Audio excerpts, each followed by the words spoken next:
from NYU Abu Dhabi, telling us about attribute amnesia. So please take it away. Okay, thank you very much. Everyone hear me? Yeah. Yep. Okay, thank you.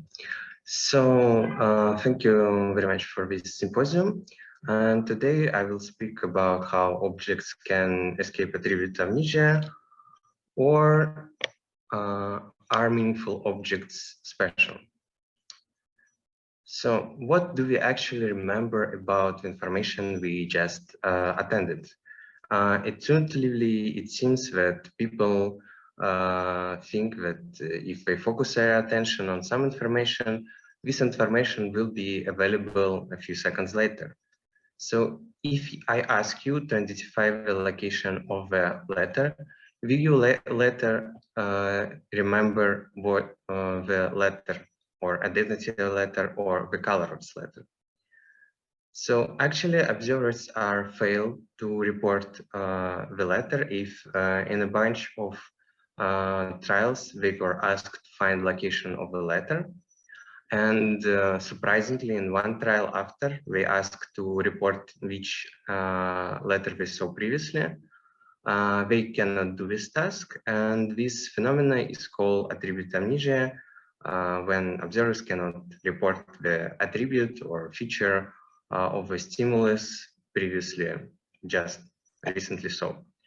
And this phenomena was observed for a lot of simple stimuli such as colored circles, letters, digits, even if these stimuli are not repeated across trials.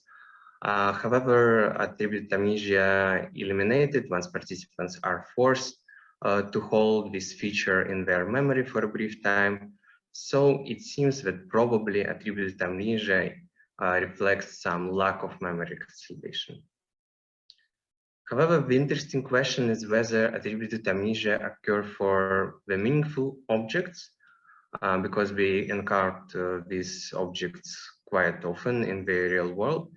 And it was tested in two studies, one study by Chen Hoff in 2017 and Chen colleague in 2019. So the paradigm of the study was like this. We presented 4 objects, and the task was always to find location of certain category. Let's, for simplicity, be the food category. So we need to find the location of food and indicate location of food during 30-40 trials. And surprisingly, on 41 trial, we were asked to report which item they saw previously. And for meaningful objects, the attributed amnesia was not found. So do really meaningful objects indeed can escape attributed amnesia? Because in the paradigm like this, the recognition could be simply based on gist, because you don't need to remember each item in the details. You can just make judgments on some higher order information without storing perceptual details. So to address this question, we conducted experiment 1 in order to test does the attribute amnesia really happen for meaningful stimuli if the target identification has to be made on perceptual details. So we used the quite similar method to Chen and colleagues. For 30 trials, we asked our participants to indicate the location of the food category. And surprisingly, on 31 trial, we asked which exactly image we saw recently. And we used 2 types of information for testing our object. First of all, the exemplar information. So for example, the pie could be the same as we saw before or a little bit different pie.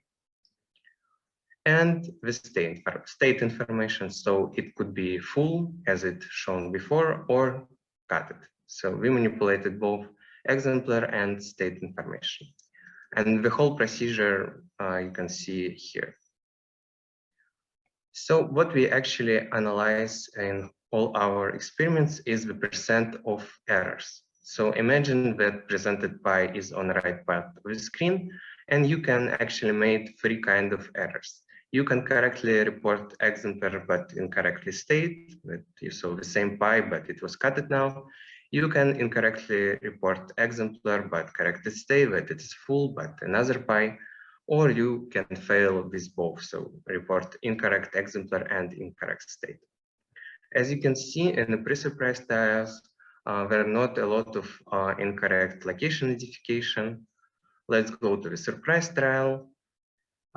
We can see that number of errors is grows, but in order to understand whether attribute amnesia happened or not, we need to compare surprise trial with control trials. So control trials is a trial which happens directly after the surprise trials. They are the same as surprise, so participants again ask about identification of the object we saw previously, but it's no longer the surprise for participants. So they already knew what the task is and they already store this information in memory. And as we can see from results, we have clear attributed amnesia effect here. So participants are able to remember exemplar information, but incorrectly reported state information. Also, you can see that number of errors for location is also higher in surprise trials, and this is because we ask to report the collection after the object identification. So the conclusion from experiment 1 that indeed we found that participants are able to store exemplar information but have more errors for state information, which probably reflects that exemplars and state information stored in some hierarchical manner, with exemplar being higher than states. But actually, we are not the first who found attributed amnesia for meaningful objects. Under certain condition, attributed amnesia is also happened for meaningful objects. And this condition is when the stimuli are actually repeated through the entire experiment. So for example, in a paradigm like this, the candy can be repeated and presented as a target several times, and the pie also. And in condition like this, the attributed amnesia is also happening. So why such a discrepancy in the results of different studies? Is this because the ability of meaningful stimuli to escape attributed amnesia depends on familiarity signals? To test this, we will directly manipulate the familiarity of response choices to see the effect on attributed amnesia. So in experiments 2A and 2B, we used this idea and we manipulated the familiarity signals just by representing one critical object. So the paradigm was the same as before. We presented 4 items and asked our participants to find the location of food. And during surprise trial, we had our pie as a target object. But now in previous pre-surprise trial, we have one critical object. And this critical object could be different from the target object by state information or by exemplar information. So in experiment 2A, our critical object was different from the target object only by state information. And here we predict that if the familiarity signals are indeed able to affect the attribute amnesia, we should observe more states errors here. And in experiment 2B, our critical objects were different by these target objects only by exemplar information. Here we predict the more errors for exemplar information. What we found when the critical objects and target objects were different by states, we found more states error. And when we were different by exemplar and state information, we were different only by exemplar information, we found more errors for both exemplars and states.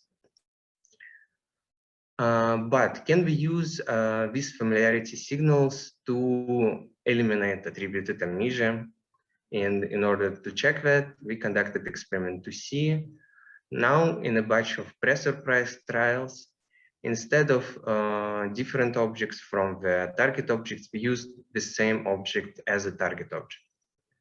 Again, only one presentation of one stimuli in a pre-surprise trials.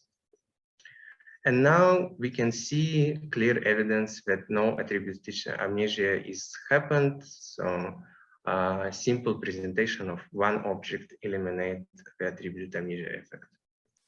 So the conclusions of experiments number 2, that previously seen item are more likely to be chosen and can affect or increase or remove attributed amnesia. And this can suggest that meaningful objects are only special because we have large familiarity signals. So are meaningful objects so special? Not really. Experiment 1 have a clear demonstration that for global features of meaningful objects, we don't observe any attributed amnesia, but we found that states are not surviving attributed amnesia. Also, experiments 2 demonstrate that even a single presentation of the target objects from the same category, but with different information about exemplar or state, impairs our memory and leading to attributed amnesia, while single presentation of the same target eliminates attributed amnesia. So the implicit memory for meaningful objects is highly dependent on familiarity signals. Also, in both experiments, we found that exemplar information and state information acts in rather independent manner. So thank you very much, and thank you for my colleague Edita Sassin and Daryl Fournier, and I would be glad to answer your questions. Great, thank you very much. Very nice talk.